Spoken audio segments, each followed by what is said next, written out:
అన్నయ్య జగన్ కు పెళ్లి పిలుపు అందించారు చెల్లెలు షర్మిల. కుటుంబంతో కలిసి తాడేపల్లి వెళ్లిన షర్మిల తనయుడు రాజారెడ్డి నిశ్చితార్థం వివాహ వేడుకకి ఆత్మీయ ఆహ్వానం అందించారు. ఈ భేటీ తెలుగు రాష్ట్రాల్లో ఇప్పుడు పొలిటికల్ గా ఇంట్రెస్టింగ్ గా మారింది.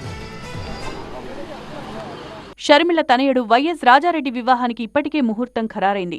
ప్రముఖ పారిశ్రామిక కుటుంబానికి చెందిన అట్లూరి ప్రియను రాజారెడ్డి వివాహం చేసుకోబోతున్నారు. జనవరి 18న నిశ్చితార్థం, ఫిబ్రవరి 17న వివాహం జరగనుంది. ఈ వివాహ కార్యక్రమానికి తన సోదరుడు జగన్, వదిన భారతికి పెళ్లి శుభలేఖ అందించి ఆహ్వానం అందించారు షర్మిల. ఆమెతో పాటు బ్రదర్ అనిల్, రాజారెడ్డి, కోడలు ప్రియ కూడా వెంటే ఉన్నారు. జగన్మోహన్ రెడ్డి గారిని ఆహ్వానించడం జరిగింది. సానుకూలంగా స్పందించారు. మిగతా వాళ్ళందరికీ కూడా మొదలు పెట్టడం జరుగుతుంది.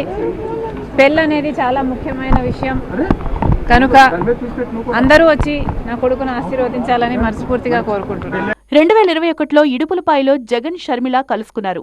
దాదాపు 2 ఏళ్ల తర్వాత అన్నా చెల్లెలు కలుసుకోవడం తెలుగు రాష్ట్రాల్లో ఆసక్తికరంగా మారింది.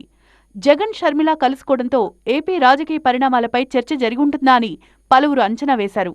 25 నిమిషాల పాటు జరిగిన భేటీలో రాజకీయాల గురించి కాకుండా కేవలం వ్యక్తిగత అంశాలపై మాత్రమే చర్చ జరిగినట్లు సమాచారం.